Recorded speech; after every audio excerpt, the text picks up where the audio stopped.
On est live? Yes, on est live. Bonjour, bonjour, bonjour, bonjour, bonjour. Hier, on n'était pas là. Hier, c'était mercredi. Hier, c'était la fête du travail ici et ailleurs. Et j'espère que vous avez passé un bon moment. Donc, le live a été reporté à ce jeudi pour tous ceux qui sont connectés. En tout cas, merci d'être toujours présents à ce rendez-vous. Merci pour tout ce que vous faites pour que ce live puisse faire du bien à quelqu'un. Alors, aujourd'hui, nous allons parler... Alors, j'ajuste un peu ma lumière. Ok, parfait. Donc là, ce qu'on va vouloir faire, c'est de comprendre quelque chose de très important pour votre quotidien au travail. Le quotidien au travail est jonché de pas mal de choses, pas mal de situations. Et chaque mercredi, aujourd'hui jeudi, nous essayons de parler d'un sujet différent. Nous essayons de parler de quelque chose qui va vous amener à mieux vous sentir. Nous essayons de parler de comment est-ce que vous allez améliorer votre collaboration, de comment est-ce que vous allez réussir à, comment je vais dire, à avoir plus de performance, améliorer vos résultats au travail, atteindre vos objectifs, développer votre relationnel, etc. Et aujourd'hui, on a décidé de trouver et de vous donner des méthodes faciles, rapides d'utilisation et d'application qui vont vous amener à gérer quoi? Gérer les émotions. Pro Boulot, épisode 5, c'est maintenant. Nous allons parler de la gestion des émotions. Si vous pensez que ce live va faire du bien à plus d'une personne, taguez les personnes, écrivez leur nom en commentaire, signalez-vous, vous qui êtes là, je veux vous voir écrire bonjour coach, comment tu vas coach, bonne fête du travail coach, parce que c'est ce que j'ai fait, je viens de vous souhaiter une excellente fête du travail, je vous souhaite également bon appétit là où vous êtes. Pro Boulot, donc c'est le rassemblement de tous les professionnels qui sont professionnels et qui cherchent une progression professionnelle. Pro Boulot, c'est pour toi qui travaille, c'est pour toi qui ne travaille pas, c'est pour toi qui aspire à améliorer ta carrière professionnelle. Tag massivement. Je vois que vous partagez souvent, mais vous ne vous signalez pas. Likez la vidéo, encouragez-moi, dites-moi coucou, etc. Posez vos questions et puis laissez vos commentaires. On va commencer sans plus attendre à parler de deux aspects. Aujourd'hui, je vais parler de deux aspects liés directement aux émotions. Il y a vous et il y a les autres. Pourquoi vous? Parce que lorsque vous rentrez dans votre société, quand vous arrivez au bureau, une chose est claire, vous ne laissez pas vos émotions à la porte. Personne ne laisse ses émotions à la porte avant de rentrer dans la société. Nous rentrons tous avec nos émotions. Nous rentrons tous dans la société avec qui nous sommes, avec ce que nous avons vécu. Nous apportons tout ça à l'intérieur de la société. Premier point. Ensuite, j'aime bien citer Maya Angelou. Maya Angelou, c'est qui? Si tu ne la connais pas, Google. Maya Angelou, c'est une américaine. C'est une dame très inspirante. Bon, je te laisse googler et puis de voir, j'invente les mots googler. Et je te laisse découvrir qui elle est. Cette dame disait quoi? Elle n'est plus de ce monde aujourd'hui. Et qu'est-ce qu'elle disait? Très inspirante. Elle disait comme ça que les gens ne vont pas se souvenir de ce que tu dis. Les gens ne vont pas se souvenir de ce que plus ou moins tu as fait. Donc, tes paroles, tes propos, tes actions ne vont pas rester. Ce qui va rester, ce que les gens vont toujours se rappeler, c'est véritablement comment est-ce que tu les as amenés à se sentir. Donc, quand tu as laissé sur une personne une émotion, quelle qu'elle soit, les gens ont tendance à se souvenir. Généralement, vous allez voir, quand on était élève, je donne toujours cet exemple, quand on était élève, il y a toujours un, deux ou trois professeurs qu'on a adorés et dont on se souvient aujourd'hui. Hein, faux. Généralement, ces professeurs, c'est qui? Ce n'est pas forcément le professeur qui t'a appris le plus de choses, qui a beaucoup parlé, qui a beaucoup apporté de notions, etc.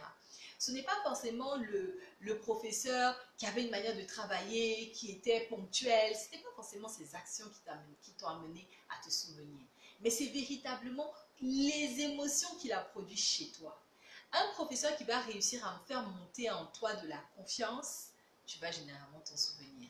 Un professeur également qui, on va dire, dans l'exercice de ses fonctions, t'a frustré, profondément frustré, tu t'en souviens aussi. Vrai ou faux? Donc généralement, c'est valable partout, quel que soit l'environnement dans lequel on est. Qu'on parle du travail, qu'on parle de l'école, qu'on parle de la maison, de la vie familiale, partout dans la vie, dans les rues, etc. Dès lors qu'une personne, on va dire, amène certaines émotions à apparaître chez vous, je vous promets, vous vous en souvenez. Donc déjà, il faut comprendre pourquoi. Quel est le principe derrière les émotions? C'est quoi les émotions? Les émotions, on peut dire c'est une réaction physique ou physiologique qu'une personne va avoir à son environnement, à un choc, à une situation, à un changement extérieur à lui. Donc le premier point de départ quand on parle des émotions, donc qu'est-ce qu'on essaie de faire? Je vous dis toujours, pour pouvoir régler une situation, pour pouvoir adresser une situation, il faut pouvoir l'analyser. On veut gérer ses émotions, on veut améliorer ses émotions, enfin on n'améliore pas ses émotions, on gère mieux ses émotions. Donc pour pouvoir mieux gérer tes émotions, il faut que tu comprennes comment est-ce que ça fonctionne. Dès lors que tu vas comprendre, et ça c'est super important, dès lors que tu vas comprendre comment fonctionnent les émotions, tu sauras mieux gérer les émotions, tu seras une personne stable, une personne qui ne sera pas déséquilibrée ou déstabilisée par les événements extérieurs. Et en fait, c'est valable à tout moment. Lorsque tu fais, comment on appelle ça, des présentations d'entreprise, lorsque tu pars en rendez-vous client, lorsque tu prépares un interview pour ceux qui ne travaillent pas encore, quelle que soit la situation, on a tous besoin, tous besoin de pouvoir gérer nos émotions. Gérer nos émotions, ça nous amène au next level. Honnêtement, lorsque tu arrives à gérer tes émotions, qu'est-ce que tu arrives à faire? Tu arrives à maîtriser, à dominer, à prendre le dessus sur beaucoup de choses. Et c'est en cela qu'on va différencier une personne qui stagne professionnellement à une personne qui évolue. Ça ne veut pas dire que tu n'as pas d'épreuves, mais ça veut dire que ta gestion face à tout ce qui va arriver est plus ou moins, on va dire, maîtrisée. Maîtrisée, c'est le bon mot. Donc, déjà, il faut comprendre que l'émotion a toujours en effet un événement déclencheur. Donc, il y a un événement d'abord. Après l'événement, qu'est-ce qui va se passer? L'événement va entraîner une information qui va monter là, ici, au cerveau. Et qu'est-ce qui va se passer? Tu vas commencer à analyser, interpréter, analyser bien ou pas bien, ça c'est pas le problème, mais ton cerveau fonctionne. Ton cerveau va t'amener à, comment on appelle ça, à comprendre les choses d'une certaine manière ou pas, d'une bonne manière ou d'une mauvaise manière, ça c'est pas le problème. Il faut comprendre que ton cerveau va analyser. Et l'analyse que tu vas faire de toutes ces informations qui vont monter à ton cerveau, de l'événement, du changement, du traumatisme, etc., c'est ce qui va produire l'émotion. L'émotion, en réalité, ce n'est pas une pensée. Non, non, non. L'émotion, c'est la réaction à la pensée qui est, elle également, une conséquence d'un événement. Et c'est à la suite de ça qu'on a des réactions. En réalité, les émotions sont 100% inoffensives. Si tu ne savais pas ça, attends que je te dise. L'émotion en elle-même est totalement inoffensive. Il n'y a aucune mauvaise émotion. Il y a 6 grandes catégories d'émotions et je vais te les donner. Si tu ne savais pas, tu vas les découvrir. Donc, il y a 6 grandes catégories d'émotions, mais en réalité, les émotions ne sont pas vraiment, c'est vraiment pas quelque chose de dangereux. Ça ne fait pas de mal. C'est normal. Tout être humain a des émotions. Si vous connaissez un qui n'a pas d'émotion, pardonnez, taguez-le là, signalez-moi l'individu. Donc, comme je dis, tout le monde a des émotions. Ce qui est dangereux, ce n'est pas l'émotion, mais c'est ce qui vient juste après. Ta réaction, ma réaction, la réaction du groupe. C'est généralement nos réactions à nos émotions qui créent les problèmes dans notre quotidien, dans notre évolution, dans tout ce qu'on fait. Donc, il faut pouvoir comprendre ce principe-là, comprendre on va dire, l'enchaînement. Donc, plutôt que de voir le résultat, il faut déjà commencer à comprendre qu'il y a un événement. Et souvent, ces événements-là, on ne fait même pas attention. C'est-à-dire qu'on est bouleversé par des situations qu'on ne prend même pas la peine d'analyser. Ça, on va voir ça en solution. Je vais vous montrer comment on fait pour gérer les émotions. Vous pouvez me dire merci après. Donc, l'idée, c'est ça. D'abord, comprendre l'événement. Comprendre qu'il y a un événement. Comprendre qu'il y a quelque chose qui va venir changer, chambouler le système de pensée. Une fois que le système de pensée est affecté, attaqué ou vraiment contrarié, etc., on va avoir des émotions. 6 catégories d'émotions que je vais vous donner tout de suite. Et après ces émotions, ce qu'il faut faire très attention, c'est la réaction. Donc en réalité, quand on dit gérer les émotions, c'est certes gérer les émotions, mais surtout anticiper les réactions. Notez ça. Gérer les réactions, c'est surtout anticiper sa propre réaction. Donc, pour reprendre aux catégories, lorsqu'on parle des catégories, on parle de 6 grandes catégories d'émotions. Alors, la première catégorie que tout le monde connaît, qui est vraiment une catégorie très intéressante, c'est véritablement la catégorie la joie. La joie. On a la joie, on a la peur, on a la tristesse, on a le dégoût, on a la surprise et on a la colère. Je reprends. La joie, la tristesse, la peur, le dégoût, la surprise et j'en ai oublié un, la colère. Je crois que je n'ai pas redit la colère. Ça fait 6. Ça fait 6 grandes catégories. Donc, avec ces 6 grandes catégories, on aura ce qu'on appelle des émotions secondaires. Les émotions secondaires, c'est quoi? Quand on prend la joie, dans la joie, on va avoir l'euphorie, on va avoir, on va dire quoi? Tout ce qui va être sentiment dérivé de la joie, du bonheur qu'on reçoit. C'est-à-dire la motivation, par exemple, ça fait partie d'une sous-catégorie de la joie. Donc comme ça, toutes les émotions qu'on connaît inimaginables sont des sous-catégories de ces 6 grandes catégories. Donc par exemple, quand on prend la peur, dans la peur, on va avoir la terreur, l'effroi, tout ça c'est la peur. Maintenant, quand on va prendre par exemple la surprise, tout ce qui est étonnement, etc., ça va être dans la surprise. Quand on prend la colère, on va prendre l'énervement, tout ce qui est impatience, tout ça, ça va être peut-être dans la colère.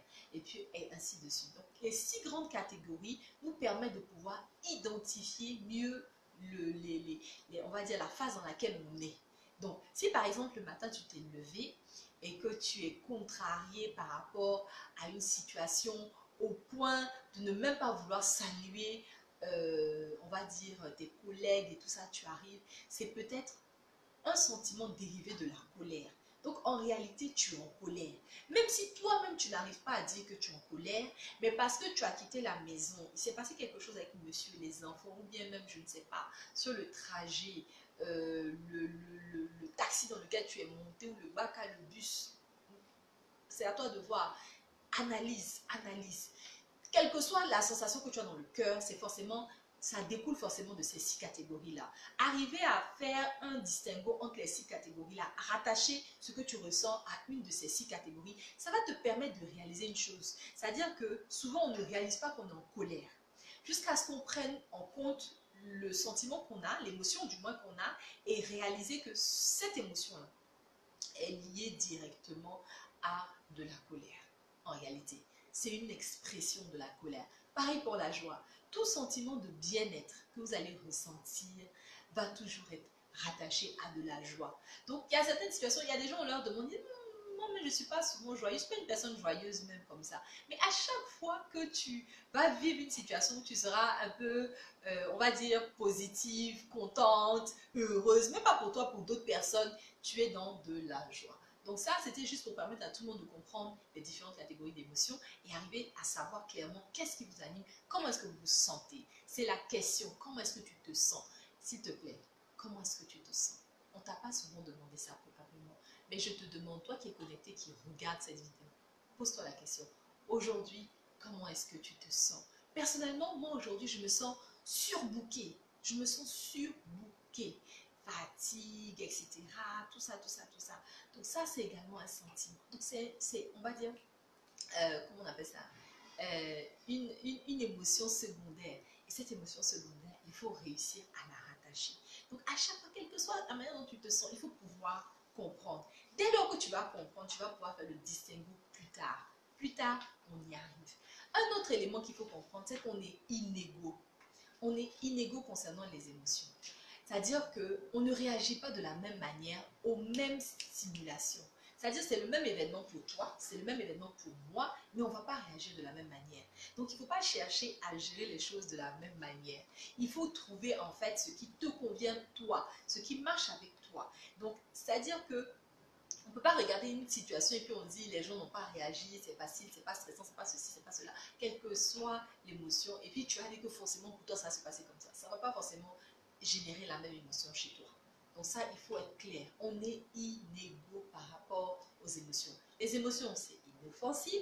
Les émotions, il y a de la pure inégalité entre tous les êtres humains. Donc, chacun doit savoir qui il est et savoir gérer en conséquence. Un autre élément pour vous aider, au-delà de voir les sous-catégories d'émotions, pour pouvoir savoir quelle est la véritable émotion qu'il y a derrière, je vais vous dire clairement, il faut que vous regardiez autre chose. L'expression de vos émotions. C'est important de se connaître. C'est important de savoir comment on réagit par rapport aux émotions. Par exemple, il y a des personnes, lorsqu'elles ne sont pas contentes, le volume de la voix monte. Ça, c'est mon cas. Là, c'est mon cas. Il faut se connaître. Dès lors que, par exemple, tu sais que là, tu commences à hausser le ton, tu sais que intérieurement, tu es en train de développer une émotion, probablement la colère, et tu peux automatiquement pouvoir réagir à ça. En fait, il faut réussir. Gérer les émotions, là, c'est à 90% de comprendre comment est-ce que les émotions fonctionnent et d'arriver à les identifier. Donc, pour les identifier, il faut observer les expressions des émotions. Comment est-ce que vous exprimez vos émotions? Par exemple, quand on a peur, on court, on fuit. Quand on a peur, on a le cœur qui bat vite. Quand on a peur, etc. Lorsque on est triste, on pleure. Donc dès que vous pleurez, vous savez que quelque chose vous fait mal. Donc vous savez, bon là généralement les pleurs et la tristesse, ça on n'a pas besoin de dire aux gens, tout le monde sait. Mais pour les autres, comme la surprise ou le dégoût, tous ces sentiments-là, vous devez pouvoir comprendre comment est-ce que vous vous exprimez ces émotions. Excusez-moi, j'ai dit sentiments, c'est émotion. Comment est-ce que vous réagissez?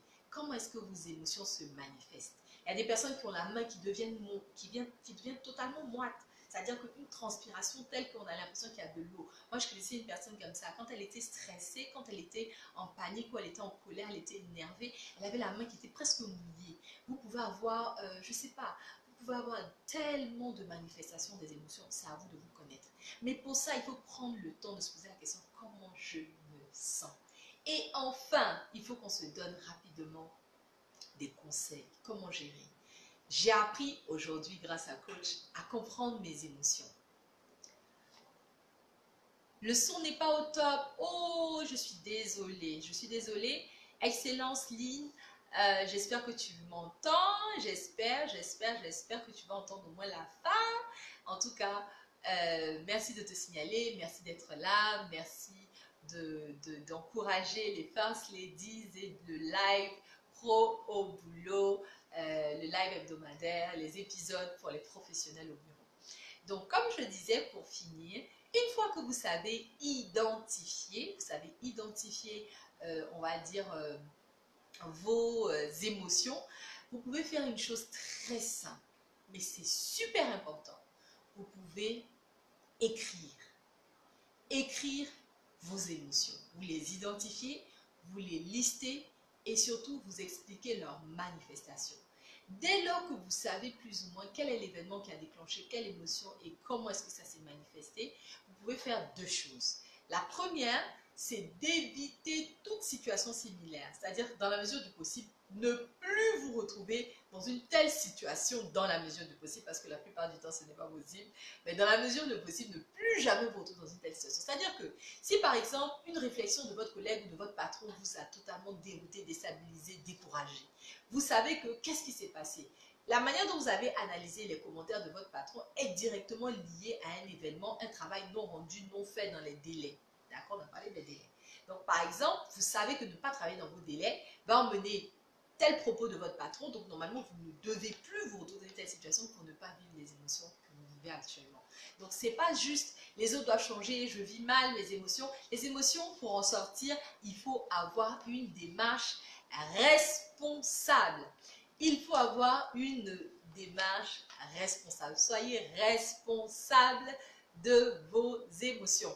Donc, à ce moment-là, vous les identifiez et vous mettez un plan d'action plus ou moins en vous disant « je ne me retrouverai plus jamais dans des situations et vivre ce type d'émotion ». Ça, c'est le premier point. Le deuxième point, c'est que également, une fois que vous avez réussi à identifier les émotions, vous savez que c'est un système de pensée qui analyse en fait l'information. Donc, votre système de pensée, vous essayez de le travailler au mieux pour développer la pensée positive, c'est-à-dire vous essayez d'avoir la meilleure interprétation des événements et des situations que vous vivez. Vous refusez de vous laisser influencer négativement par certaines émotions qui pourraient, par certaines situations qui pourraient déclencher des émotions qui vous feraient vous sentir mal. En faisant ça, vous évitez de mal réagir. Mal réagir, comment on neutralise les réactions? Il faut prendre du recul. Isolez-vous, respirez, buvez de l'eau, faites ce que vous pouvez, mais c'est super important. Il faut prendre de la distance et se relaxer. En se relaxant, vous évitez d'avoir ces pics en termes d'attitude, etc. et qui vont vous emmener plus de problèmes au bureau qu'autre chose. Donc, s'il vous plaît, essayez d'appliquer tout cela, pratiquez du sport, faites tout pour gérer, neutraliser votre système de pensée, identifier vos émotions, éviter les situations dans lesquelles vous pouvez être fragilisé et surtout, si vous êtes prêt à exploser, prenez du recul, respirez, important, boire beaucoup d'eau et ensuite, il faut faire quoi? Il faut faire du sport. Pro boulot, c'est tout pour aujourd'hui. On me fait plein de signes pour me dire que c'est terminé. Les First Lady, encore une fois, m'ont invité afin que je puisse partager avec vous ce que nous savons faire au niveau du cabinet Lola Wise. Conseiller, coacher, accompagner et former des professionnels qu'on peut appeler des 10 au boulot. À la semaine prochaine et là on parlera du stress dans la continuité. À mercredi.